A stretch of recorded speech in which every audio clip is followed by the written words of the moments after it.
ট্রিপলের যুদ্ধ, এত বেশি যুদ্ধ চলে আর মেয়েটাকে একা পেয়ে দুই ভাই আলু ভর্তা করে, কেউ ডাল ভর্তা করে, কেউ মরিচ বাটা করে, বাটতেই থাকে, তাই না? তো হ্যালো বন্ধুরা, দেখেন আজকে আমি আপনাদের সাথে একটি যুদ্ধ শুরু করব, শেয়ার করব। আর সেই যুদ্ধটা হচ্ছে ট্রিপলের যুদ্ধ। ট্রিপলে জানতে ইচ্ছে করছে না?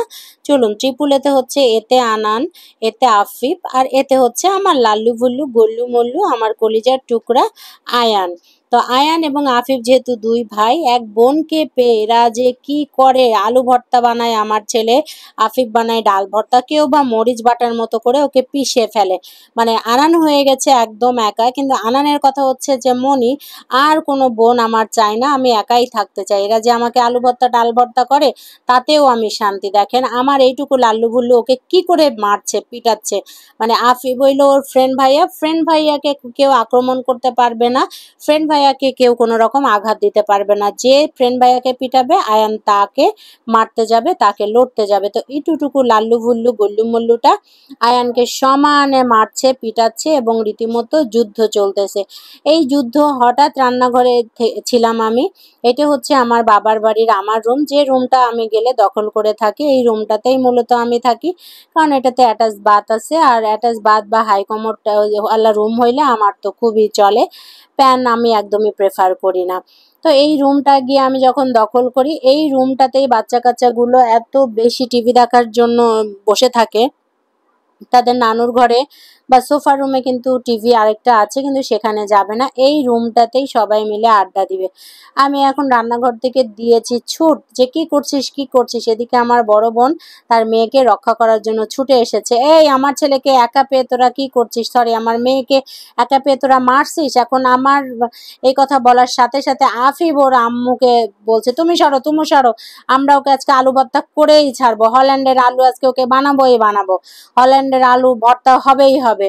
ঝাড়ু লাঠি, লাস্টে এক পর্যায়ে বিছানা থেকে ওকে পর্যন্ত নামায় দিছে, আর সমানে একজন লাথি দিচ্ছে। তা আসলে ভাই বোনের এই স্মৃতিগুলা আমি সবসময় এগুলো মেমোরাইজ করে রাখার চেষ্টা করি, কারণ বড় হয়ে ওরা যখন এগুলা দেখবে যে এভাবে তারা মার পিট লম্প ঝম্প করে বড় হয়েছে, এইগুলা কিন্তু তারা তখন হাসবে বা তাদের কাছে ভালো লাগবে যে হারে আমাদের এই দিনগুলা কতই না মজার ছিল।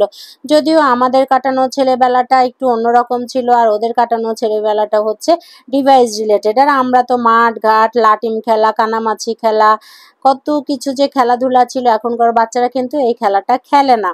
সাধারণত যখন আমার আয়ান বা আমরা বাড়িতে যাই, বাড়িতে গেলে আফিফও যদি আসে, সেই সময় তিনটা এক জায়গায় হয়ে এই লম্প ঝম্প মার পিট শুরু হয়ে যায়। এটা হচ্ছে রাতের কাহিনী, রাত 9টা 9:30 বাজে ওরা শুরু করেছে এখন মারামারি। আর দিনের বেলা চলে মাঠের মধ্যে, গাছের উপরে উঠে লাফ দেয়া, মাটিতে গড়াগড়ি পাড়া, গাছের আড়ালে লুকানো, কি অবস্থা। মানে এতেও যে মার খাচ্ছে আনান, তারপরেও তার শান্তি লাগছে, সে তার কোনো রকম ব্যথা লাগছে না। আর আনানের একটি জিনিস ভীষণভাবে খেয়াল করেছে, যে আমার আয়ান যদি ওকে মারে, ভর্তা করে, তছনছ করে, তেজপাতার মতো করে ছিঁড়ে ফেলে, তারপরেও আয়নের উপর তার কোনো রাগ নাই, অভিমান নাই, আয়নকে সে ভালোবাসে। কারণ আয়ন যখন হয়, আনান তখন মোটামুটি একটু বড়ই ছিল, 8-9 বছরের একটু বেশিই ছিল বেবি। তো সেই সময় আয়নের পটিটাও সে পরিষ্কার করতো, আয়নকে গোসল করায় দিত, আয়নকে ফিডার খাওয়ায় দিত। মানে আমাকে যথেষ্টই সে হেল্প করেছিল। আমি সিজার হওয়ার পর যতদিন আমার বাবার বাড়িতে ছিলাম, আনান বেশ সম্পূর্ণরূপে আয়নের দায়িত্ব পালন করেছিল, বড় বোন বোনের দায়িত্ব পালন করেছিল।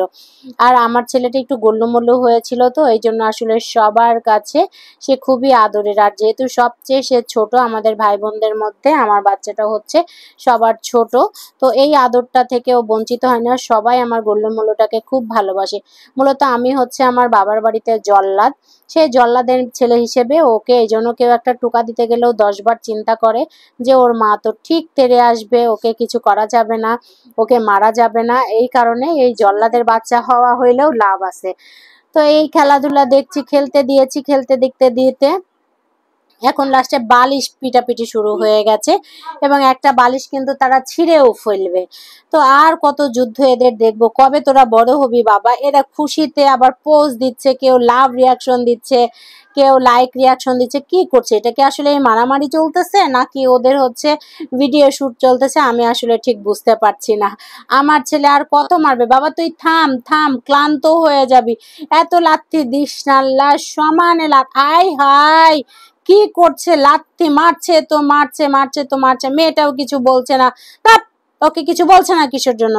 তো আজকে এ পর্যন্তই, সবাই ভালো থাকবেন, বাচ্চাদের আনন্দ দেখবেন, আর অবশ্যই ফলো দিবেন, ফেসবুক থেকে দেখলে, ইউটিউব থেকে দেখলে সাবস্ক্রাইব করবেন, আমার সাথে থাকবেন, আমার পেজের সাথে থাকবেন, আমাকে হেল্প করবেন। বাই।